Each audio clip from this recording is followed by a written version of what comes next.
नमस्कार, news state Madhya Pradesh Chhattisgarh में आपका स्वागत है। मैं हूं आपके साथ लोकेंद्र त्यागी। आपके मुद्दे में बात छत्तीसगढ़ की। छत्तीसगढ़ में पलायन बड़ी समस्या हमेशा से रही है, लेकिन इसमें एक बड़ी कमी देखी गई है। पहले की तुलना में अब लोग काम की तलाश में दूसरे राज्यों में कम जा रहे हैं। इस कमी की बड़ी वजह मनरेगा को बताया जा रहा है। साथ ही सरकार की बेहतर योजना भी इस कमी के कारकों में शामिल है। अब ऐसे में आज चर्चा इसी पर कि छत्तीसगढ़ में क्या वाकई पलायन इसके बाद थम जाएगा, क्या मनरेगा के अलावा भी कुछ और कारण हैं जिसकी वजह से छत्तीसगढ़ में पलायन कम हुआ है। इसी पर करेंगे चर्चा। कुछ खास मेहमान भी हमारे साथ जुड़ेंगे, लेकिन उससे पहले आज की रिपोर्ट आप देखिए। एक वक्त था जब छत्तीसगढ़ में पलायन बड़ा कलंक था, लेकिन अब वो कलंक मिटता दिख रहा है। इसके पीछे कई वजह हैं। जहाँ कृषि में बड़ी संख्या में लोग जुड़े हैं, वहीं उद्योगों में बड़े स्तर पर स्थानीय लोगों को नौकरियां मिली हैं। लेकिन इन सब में सबसे ज्यादा पलायन रोकने में कुछ मददगार हुआ है तो वो है मनरेगा।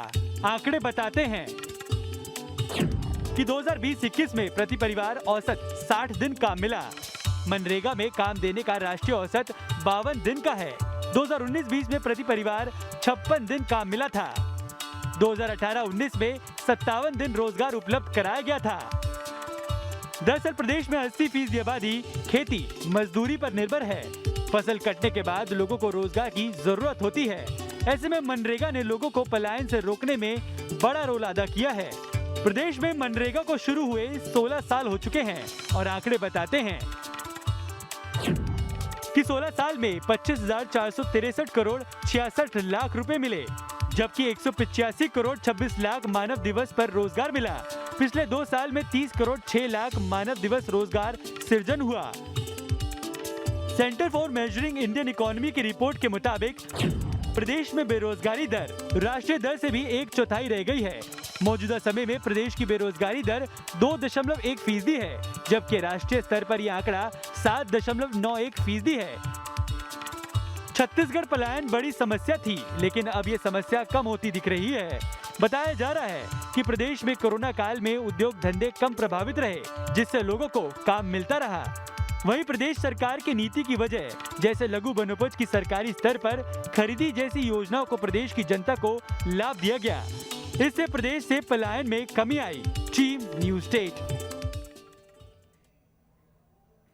और चर्चा करने के लिए 3 खास मेहमान इस वक्त हमारे साथ जुड़ गए हैं। परिचय करा देता हूं। दिनेश गुप्ता जी हैं, वरिष्ठ पत्रकार हैं। KS चौहान है, प्रवक्ता हैं बीजेपी के। और अनिल सिंह चौहान है, नेता हैं कांग्रेस के। आप तीनों का बहुत बहुत स्वागत है। अनिल जी, एक बड़ी कामयाबी हाथ लगी है और इसके पीछे एक मनरेगा कारण है या कुछ और भी आपकी योजनाएं रही जिसकी वजह से पलायन कम देखा गया छत्तीसगढ़ के अंदर?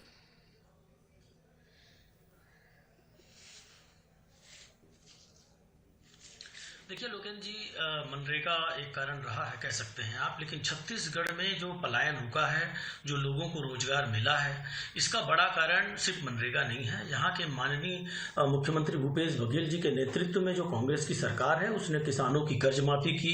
कृषि कार्य जो इस छत्तीसगढ़ प्रदेश का मुख्य कार्य है, यहाँ की बहुत बड़ी आबादी जो ग्रामीण अंचल में बसती है और पलायन करती थी, वो खेती के कार्य में अब रुचि लेने लगी है। आप देख रहे होंगे कि 25 रुपए प्रति किलो के हिसाब से धान समर्थन मूल्य पर खरीदी जा रही है।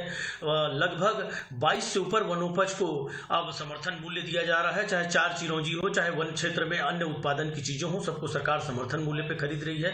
कृषि कार्य आसान कर दिया गया है, आसानी से लोन दिया जा रहा है। उद्योगों को कोविड काल में भी पूरा समर्थन दिया गया, वो खुले रहे, लोगों को रोजगार मिलता रहा। तो देखिए, ये सारी चीजें मिलकर, चाहे प्राइवेट सेक्टर हो, चाहे सरकारी सेक्टर हो, सभी क्षेत्रों में जो काम मिला लोगों को, जो यहाँ सरकार ने विकासोन्मुखी कार्य किए। अभी आप देख रहे हैं कि युवाओं के लिए राजीव गांधी युवा मितान क्लब खोले जा रहे हैं, जो पूरे प्रदेश में कई हजार की संख्या में खोले जा रहे हैं। हर क्लब में 22-22, 24-24 युवाओं को शामिल किया जाएगा। तो सरकार की ऐसी कई लोक कल्याणकारी योजनाएं हैं जो कांग्रेस सरकार आने के बाद पलायन को रोक रही हैं और लोगों को स्थानीय स्तर पर रोजगार मिल रहा है। जो लोग जिनके पास कोई कौशल नहीं है, उनको भी मजदूरी के कार्य का पूरा अवसर दिया जा रहा है। और मैं आपसे एक बहुत बड़ी बात का उल्लेख करना चाहूंगा कि अभी सरकार ने जो कहना चाहिए कि भूमिहीन कृषि न्याय योजना, किसान न्याय योजना चालू की है, उसमें उन किसानों को जिनके पास भूमि नहीं है और वो खेती किसानी करते थे, उनको भी अब 6,000 रुपये वार्षिक के रूप में हर परिवार को दिया जा रहा है। मतलब सरकार ने लगातार ऐसे लोगों को जो जिनके पास कोई कौशल नहीं है, जिनके पास कोई काम नहीं है, चाहे वो युवा हो, ग्रामीण हो, किसान हो, ऐसे सभी लोगों को काम देने का काम किया है, जिसके कारण ये पलायन रुका है। मनरेगा की भी उसमें भूमिका कही जा सकती है। लेकिन देखिए, मनरेगा पूरे देश में चल रहा है, सभी राज्यों में चल रहा है, लेकिन छत्तीसगढ़ की जो विकास दर है उसका कारण छत्तीसगढ़ सरकार की विकासोन्मुखी और रोजगार देने वाली नीति है, यहाँ की विकास परक नीति है, जिसके कारण पलायन रुका है। के चौहान जी, मनरेगा को लेकर देखिए तमाम तरह के सवाल हैं, संसद में भी इसको लेकर जिस तरह की बयानबाजी हुई है वो सबने सुनी है। आप लोग ये कहते थे कि इस योजना को तो हम बंद नहीं करेंगे कभी, बल्कि इसे हमेशा ये दिखाने के लिए चालू रखेंगे कि किस तरीके से खड्डे खोदने के लिए भी मजदूरों को छोड़ दिया गया। आज ये योजना काम आ रही है सर? उल्टा आरोप ये है कि बजट इस साल फिर से आपने इस योजना का घटा दिया। जी, उसका सबसे महत्वपूर्ण कारण ये है, जो 25% घटाया गया है बजट में मनरेगा का, उसका सबसे बड़ा ये कारण है कि जो रिपोर्ट आई थी उसमें सबसे ज्यादा बिचौलिए जो है वो बिना हाजिरी के वो हाजिरी ले रहे। इसका जीता जागता उदाहरण था पिछले साल राजनांदगांव। वहां पर किसी राजनीतिक पार्टी ने या कोई धरना नहीं दिया, वहां पर जनता ने धरना दिया। वहां पर जाके ऑनलाइन वो चेक किया गया, जनता ने चेक किया और 122 रोजगार रोजी थी वो फर्जी थी। ये फर्जी रोजगार रोकने के लिए, बिचौलियों को रोकने के लिए, बिचौलिए क्या करते हैं?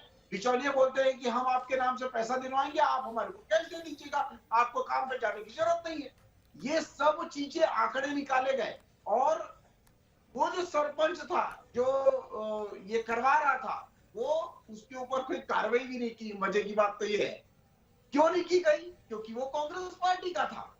और ये सब चीजें ये कब से चल रही थी, कब से नहीं चल रही थी, इसका तो वही, इसलिए जो रिपोर्ट आई थी वो बिचौलिए ज्यादा खा रहे थे और उसका दुरुपयोग हो रहा था, उसके सही चीज नहीं हो रही थी। और दूसरी बात, दो चीजें होती हैं, एक होता है इनपुट और दूसरा होता है आउटपुट।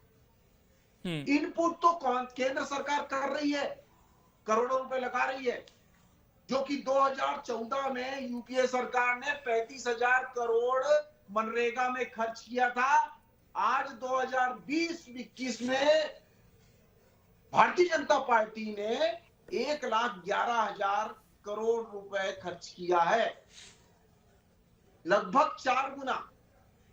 और ये बताइए आप, 8 साल में 4 गुना जब ज्यादा खर्च कर दिया है, उसके बावजूद भी वो आउटपुट नहीं निकल पा रहा था जो केंद्र सरकार चाह रही थी, वो आउटपुट नहीं निकल मतलब ये जो आंकड़े सामने आए हैं आपकी नजर में ये सही आंकड़े नहीं है, इसमें हेरफेर हो रहा है? कौन से आंकड़े? जिसमें ये बताया गया कि काम ज्यादा मिला है इस साल मनरेगा के तहत। देखिए, काम और ज्यादा मिल सकता था। हाँ। 12,22,000 लोग, मतलब ये गलत बनाया गया ना आंकड़ा, काम मिला नहीं असल में, ये गलत तरीके से आंकड़ेबाजी हो रही है, ये आप कहना चाहते हैं? मैं बता रहा हूं आपको। हाँ। जो आंकड़े आए हैं उनको एक पक्ष रखा गया है, दूसरा पक्ष नहीं रखा गया। 12,22,000 लोगों को मनरेगा का काम नहीं मिला है इस साल। छत्तीसगढ़ की बात कर रहा हूं मैं। 59 लाख लोगों को मिला है, 12,22,000 लोगों को नहीं मिला है। ये छत्तीसगढ़ की बात है। अगर अच्छे से यूटिलाइज होता, अगर वो नरवा गरवा गुरवा जैसी फेल योजना में नहीं जाता, जो कि फेल है, सिर्फ और सिर्फ कागजों में है, जिसका पूंजीगत व्यय नहीं हो रहा है, इसीलिए छत्तीसगढ़ कर्जे में आ रहा है। अगर उस चीज में नहीं कुछ कहना चाह रहे हैं अनिल जी, उनकी बात सुन लेते हैं, उसके बाद दिनेश जी के पास जाऊंगा। ठीक, यूटिलाइज अगर होता ये सब चीजें तो ये बहुत ही अच्छा। बोलिए अनिल जी। मैं लोकेन जी मैं कहना चाहूंगा, हमारे साथी प्रवक्ता जो भारतीय जनता पार्टी के हैं, वो खुद ही कह रहे हैं कि 25% मनरेगा का बजट घटाया गया। भारतीय जनता पार्टी शुरू से मनरेगा के विरोध में थी। इन्होंने कहा कि मनरेगा भ्रष्टाचार का तंत्र है। आज पूरे प्रदेश में इनके पास एक उदाहरण मिला राजनांदगांव का, जिस पे जांच चल रही है। मैं नहीं जानता कितना सही है कितना गलत है, एक विशेष जगह की ये बात कर रहे हैं। 28 जिलों के इस प्रदेश में अगर एक जगह इन्होंने एक उदाहरण खोज लिया है भ्रष्टाचार का, तो क्या सारी लोक कल्याणकारी योजनाएं एक जिले में या एक जगह गड़बड़ी करने के कारण बंद कर दी जाए? इनका राष्ट्रीय औसत 52 दिन का है, हमारा राष्ट्रीय औसत उससे बेहतर है काम देने का। और ये बात करते हैं कि छत्तीसगढ़ में मनरेगा का इंप्लीमेंट अच्छा नहीं हो रहा है। ये जिस मनरेगा को गाली देते थे, वो मनरेगा गांव ग्रामीण मजदूरों को मजबूत बनाने का काम कर रहा है, गांवों को मजबूत बनाने का काम कर रहा है। और हिंदुस्तान गांवों में बसता है, आप भी जानते हैं लुकेन जी। और आज इनकी मजबूरी है कि इनको मनरेगा को सारे गांवों के दबाव पे, जनता के दबाव में, विपक्ष के दबाव में मनरेगा को चलाना पड़ रहा है। लेकिन हमेशा ये षड्यंत्र करके उसका बजट घटाते रहे हैं, हमेशा षड्यंत्र करके कभी नाम बदलने की योजना बनाते हैं, कभी ये किसी और बहाने से कुछ लांछन लगाते हैं। तो देखिए, इनको गांव गरीब किसान की चिंता नहीं है। ये तो 2-3 लोगों के लिए काम करने वाले लोग हैं, इनको अदानी अंबानी से फुर्सत नहीं है। एक्चुअली दुर्भाग्य इस बात का है लोकेन जी कि भारतीय जनता पार्टी के लोग या शीर्ष जो इनका नेतृत्व है, वो कुछ चंद पूंजीपतियों के एजेंट की तरह काम कर रहे हैं। इनको मैं दिनेश गुप्ता जी के पास आ रहा हूं, उसके बाद आपका रिएक्शन ले लेता हूं। किसान मजबूरी में फांसी लगाए, चाहे किसी तरह गरीबी में बड़ा मसला है सर बेरोजगारी का देश में, और उसमें जब राष्ट्रीय औसत से छत्तीसगढ़ का औसत काफी कम दिखाई दे रहा है, और उसमें मनरेगा योजना में जो रोजगार है वो बढ़ा है, तो इन संकेतों को आप किस तरीके से देखते हैं सर? देखिए लोकेन जी, मनरेगा का जो अवधारणा है वो मजदूरों को स्थानीय स्तर पर काम दिलाने की, और वो 100 डेज की है। आप देखिए, देश में बहुत कम ऐसे राज्य होंगे जो न्यूनतम 100 दिन मजदूरी अपने मजदूरों को दे रहे होंगे। अब तो बात ये हो रही है पूरे देश में कि 150 दिन किया जाना चाहिए। जिस तरह के कोरोना के हालात हमारे देश में, मजदूरों के हमने जो तस्वीरें देखी है, तो राज्यों में ये दबाव बढ़ रहा है कि यहाँ के मजदूरों को बाहर जाने से कैसे रोका जाए। और मजदूरों में भी बहुत सारे एक दबाव है कि कब लॉकडाउन हो जाए। इस तरह की चीजें जब उन्होंने फेस की हैं, तो वो भी अपने राज्य में ही काम करना चाहते हैं। यदि ऐसे में कोरोना पीरियड में यदि मजदूरों को काम मिला है, तो आप जो है इसको हम कह सकते हैं कि बेहतर प्रयास है। लेकिन न्यूनतम 100 दिन मजदूरी देना उनका काम है। देखिए, मनरेगा का जो कानून है लुकी जी, उसमें बहुत स्पष्ट है कि आप न्यूनतम 100 दिन काम देंगे, ये राज्यों की जवाबदारी है। यदि मजदूर को इतना दिन काम नहीं देते हैं, तो आप उसे वेतन देंगे, बिना काम के आप उसे भुगतान करेंगे। लेकिन कोई भी राज्य सरकार नहीं करती है उसके बाद। जो जहां तक ये जिस तरह के हम ये देखते हैं ना कि मनरेगा में हमेशा ये बात रही है कि कैश पेमेंट के कारण फर्जी भुगतान जो किया जाता है। इसीलिए अब देखिए, जब डॉक्टर मनमोहन सिंह की सरकार थी, तो ये हुआ कि डिजिटल पेमेंट की व्यवस्था इसमें की जाए, और मजदूरों का जो है एक डॉक्यूमेंटेशन, उनको कंप्लीट डेटा तैयार किया जाए, और पेमेंट को उसको मनरेगा से जोड़ा जाए। यदि राज्यों ने ऐसा नहीं किया, ऐसे अवसर अभी भी है, तो इसको आप इनकार नहीं कर सकते कि मनरेगा में भ्रष्टाचार नहीं है। ये जो है, आप मनरेगा ही नहीं, आप पहले जो वर्क्स डिपार्टमेंट थे, जिसे हम कहते थे ना दिहाड़ी मजदूर रखे जाते हैं, तो वहां भी इसी तरह का था। इसीलिए ये व्यवस्था दैनिक वेतनभोगियों की बात समाप्त हुई थी, क्योंकि बहुत सारे फर्जी लोग वहां काम किया करते थे। जब तक आप डिजिटल नहीं करेंगे, तब तक आपका जो आंकड़ा है उसको वो वास्तविकता के आधार पर हम उसको देखना थोड़ा सा कठिन होता है। जब आप डिजिटल पेमेंट होंगे, सारी चीजों का डिजिटल डाटा होगा, तो शायद वो ज्यादा विश्वसनीय हो। लेकिन केंद्र सरकार सर कंफ्यूज नजर आती है क्या आपको, कि हमें क्रेडिट भी लेना है और हमें इस योजना में कमी भी निकालनी है? नहीं, देखिए, निश्चित तौर पे ये जो जब हमने 2014 में केंद्र सरकार का रुख देखा था कि वो मनरेगा के पक्ष में नहीं थी, लेकिन वो दबाव इतना ज्यादा था कि उससे जो नीचे छोटे गांव हैं, अब कुछ नहीं होता था, तो स्थानीय स्तर पर कुछ दिनों के लिए उसको मजदूरी की व्यवस्था हो जाती थी। लेकिन जो सबसे बड़ी समस्या मजदूरों के रोजगार को छीनने वाली जो उसमें रही, वो मशीन का उपयोग। जो काम काज है उसमें आपने यदि मशीन का उपयोग कर लिया, तो मजदूरों की संख्या घट जाती है। केंद्र सरकार ने ये भी किया है कि आप मशीन का उपयोग ना करें उसमें।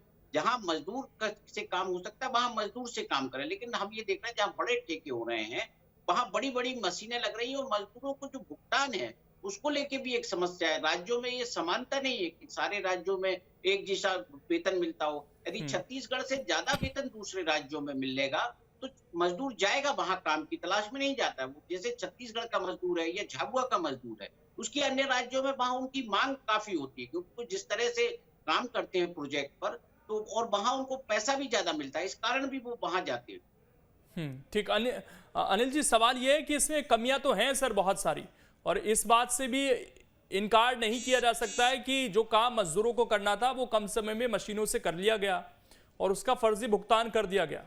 तो और ये सारी जिम्मेदारियां फिर राज्य सरकार के अधीन आ जाती हैं, इन पर गौर करना होगा।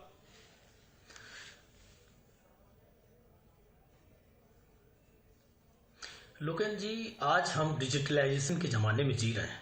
मोदी जी कहते हैं कि ऑनलाइन पेमेंट करिए, गांव के लोगों को भी कि उन्होंने पेटीएम दे दिया और बाकी चीज़ों की व्यवस्था के लिए उन्होंने बाध्य किया। नोटबंदी के समय उन्होंने कहा कि कैश लेन देन पूरा उन्होंने बंद कर दिया, उससे पूरी अर्थव्यवस्था भी चरमरा गई। लोकेन जी, मैं आपको ये कहना चाहता हूँ कि मनरेगा में अगर कोई तकनीकी कमी है, देखिए हर पॉलिसी में कुछ न कुछ तकनीकी सुधार हमेशा होते रहे हैं समय के साथ। आज डिजिटलाइजेशन के ज़माने में आप अगर जो कोई कमी है उसको पूरी कर सकते हैं, उसमें लगातार संशोधन कर सकते हैं, भ्रष्टाचार को दूर करने के दूसरे उपाय कर सकते हैं। इसमें देखिए ये राष्ट्रीय योजना है, इसमें सरकार को संवेदनशील होना चाहिए।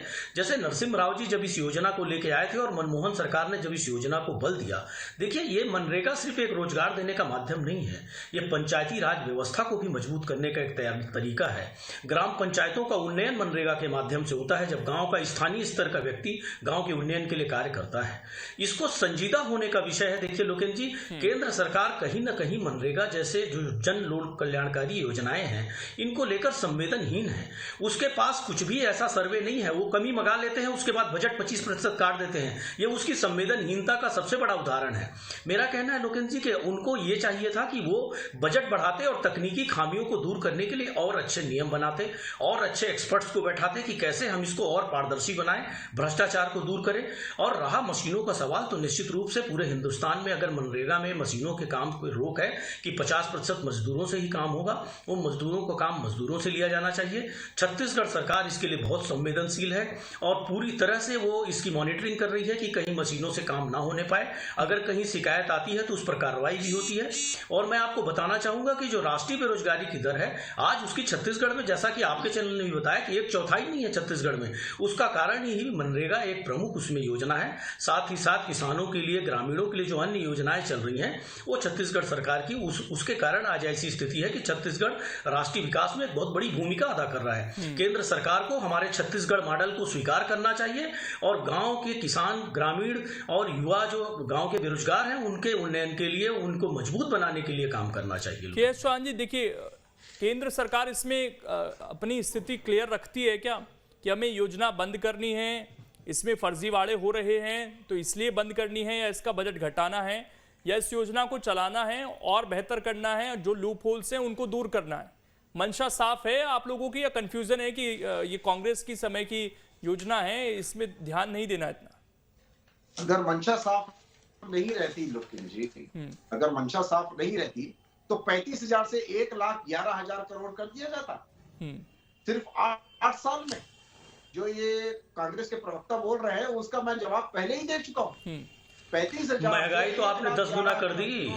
महंगाई आपने 4 गुना बजट तो बढ़ाया, लेकिन आप महंगाई देख रहे हैं, 3 गुना कर दिया आपने, 3 गुना बजट बढ़ाया, उसको के बारे में भी बताया। इसमें जो 25% बजट का अनुमान कम रखा गया है इस बार, वो भी तो केंद्र सरकार ने ही किया है।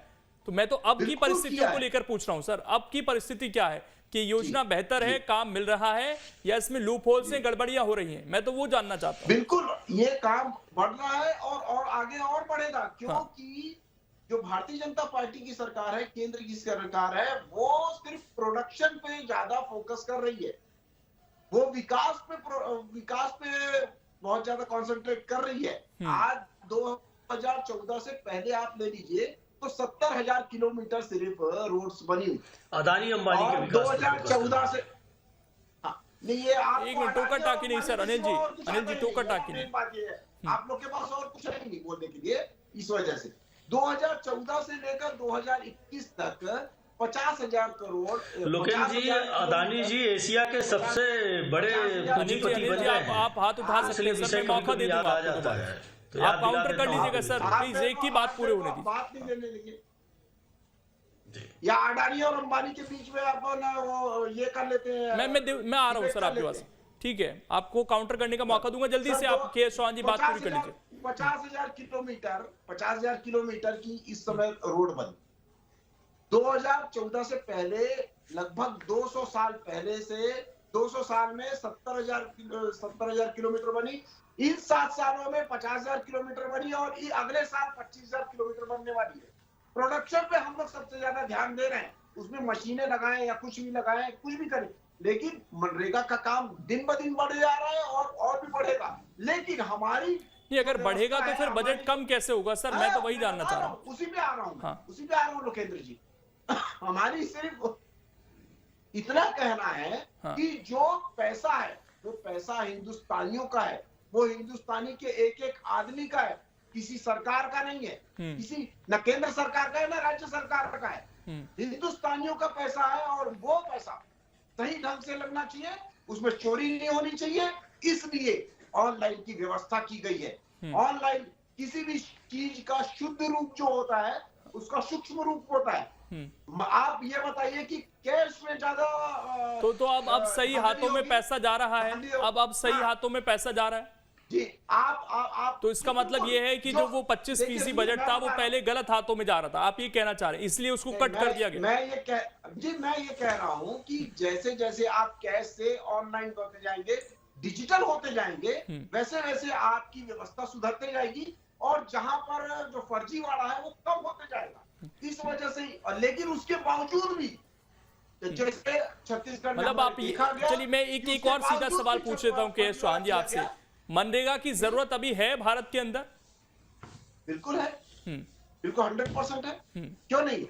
लेकिन जो पैसा लग रहा है, जो काम हो रहा है, वो पूंजीगत होना चाहिए, वो प्रोडक्टेबल होना चाहिए, उसमें और कर्जा नहीं होना चाहिए। ऐसा काम नहीं होना चाहिए कि जहां पर व्यवस्था नहीं है, जहां पर जरूरत नहीं है, वो आप काम करवाएं। अब अनिल जी आप बोल लीजिए, अब आप उंगली उठा रहे थे, अब आप अपनी बात रखिए, ठीक है? अब अनिल जी को सुन लेते हैं। अनिल जी बोलिए। देखिए लोकेन जी, भारतीय जनता पार्टी के हमारे साथी प्रवक्ता कहना क्या चाहते हैं, मशीनों से काम हम लेना चाहते हैं, हम प्रोडक्शन चाहते हैं, मैं उनकी बातों से मैं नहीं जानता कि आप कितना समझ पाए, लेकिन मुझे लगता है कि भारतीय जनता पार्टी के शीर्ष नेतृत्व और केंद्र सरकार की तरह ये भी कंफ्यूज है कि हमको मनरेगा चाहिए कि नहीं। देखिए मनरेगा देश की रीढ़ की हड्डी है और मनरेगा में जितना भुगतान ये कर रहे हैं, मैं अभी भी मानता हूं केंद्र सरकार के लिए बहुत छोटा बजट है। इसमें और तकनीकी खामियों को दूर करके और ज्यादा बजट देने की गुंजाइश है। इनकी शिपयार्ड कंपनी 22,000 करोड़ लेके भाग गई हिंदुस्तान के लोगों का। अभी तक ये 7 सालों में 5 लाख करोड़ रुपए से ऊपर लुटाकर बैठे हैं। भगोड़े लेके भाग गए नीरव मोदी और पता नहीं कौन कौन से मोदी हैं। मेरा कहना यह है साहब लोकेन जी कि जब किसानों, मजदूरों और ग्रामीणों को पैसा देने की बात आती है, मनरेगा की बात आती है, गांव का एक गरीब मजदूर दिन भर की दिहाड़ी करके इनसे 303 रुपए मांगता है, तो भारतीय जनता पार्टी के लोगों मैं अब दिनेश गुप्ता जी से आखिरी रिएक्शन ले रहा हूं। 22,000 करोड़ लेकर भागने वाले पूंजीपति के लिए कोई तकलीफ नहीं है। मेरा कहना यह है लोकेन जी, लोगों को अब ग्रामीण इलाकों में काम मिल रहा है, उन्हें पलायन करने की जरूरत नहीं पड़ रही है। मनरेगा के तहत भी काम मिल रहा है, धान का समर्थन मूल्य भी मिल रहा है, जो तेंदुपत्ता की खरीदी हो रही है उससे भी फायदा हो रहा है, हर्बल स्टेट की बात की जा रही है। आपको लगता है कि इन सब का असर छत्तीसगढ़ में दिखा है पिछले 3 सालों में? देखिए निश्चित तौर पर जब इस तरह के काम होते हैं, आप मजदूरों का जिसमें ज्यादा इन्वॉल्वमेंट होता है, यदि आप अभी भी देखिए कि राष्ट्रीय औसत से ज्यादा छत्तीसगढ़ में है, तो ये निश्चित तौर पर कोई राज्य अपने मजदूरों को अपने यहाँ काम दे रहा होगा और जो है उनको अवसर उपलब्ध करा रहा होगा, तभी होगा ना। अन्यथा जब 52% पूरे देश में है तो फिर छत्तीसगढ़ में 56% कैसे होता? तो कोई ना कोई उनकी तरफ से प्रयास किए जा रहे हैं। चलिए प्रयास हो रहे हैं जिसका असर कहीं ना कहीं देखने को मिल रहा है। समय इतना ही, इसलिए दिनेश जी रोक रहा हूं। आप सभी का शुक्रिया जुड़ने के लिए और इस डिबेट का हिस्सा बनने के लिए। तो कुछ बेहतर आंकड़े सामने आए हैं। उम्मीद है कि ग्रामीण इलाकों को और ज्यादा मजबूत किया जाए, वहां से पलायन को रोका जाए, उनको वहीं रोजगार दिया जाए ताकि हमारे ग्रामीण इलाके खुशहाल बने। छोटा सा ब्रेक, खबरें लगातार जारी है।